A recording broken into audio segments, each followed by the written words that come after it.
correction de l'exercice numéro 11. Alors, c'est un petit exercice où on va vous demander de créer des fonctions. Donc, de créer l'expression et de dire si ensuite, cette fonction, elle est affine ou non. Donc, souvent, les fonctions, c'est des programmes de calcul. Donc, on commence avec le 1, avec un programme de calcul.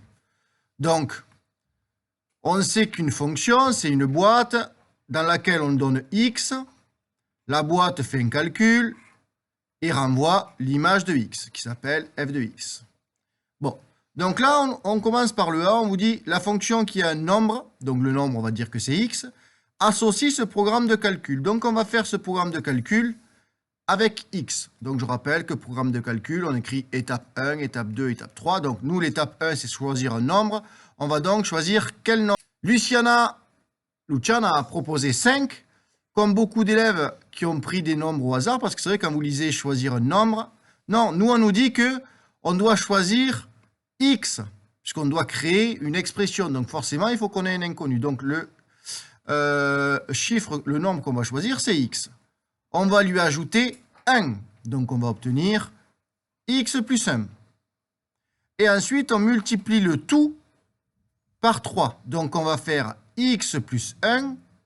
Tout ça fois 3. Et attention, il ne faut pas oublier de mettre des parenthèses. Et quand on a une parenthèse, donc x plus 1 fois 3, c'est une parenthèse qu'on multiplie par un nombre. On distribue le nombre dans la parenthèse. Ce qui va nous donner 3 fois x, ça fait 3x, plus 3 fois 1, ça fait 3. Donc plus 3. 3x plus 3. Est-ce que ça, c'est une fonction affine? Oui, on a le b qui est égal à plus 3. Et on a le a qui est égal à 3. On a bien une fonction affine. On passe au b. Et là, attention, la fonction par laquelle la longueur du rayon d'un cercle a pour image le périmètre. Donc là, on s'imagine qu'on a un cercle et on vous dit que le rayon de ce cercle, c'est l'antécédent, donc c'est x. Donc on a x ici.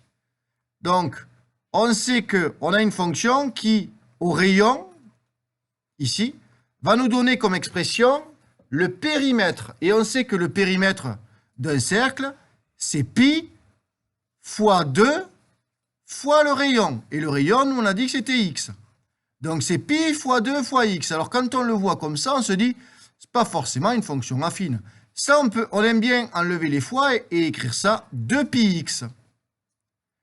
Et est-ce que 2πx, ce ne serait pas une fonction affine?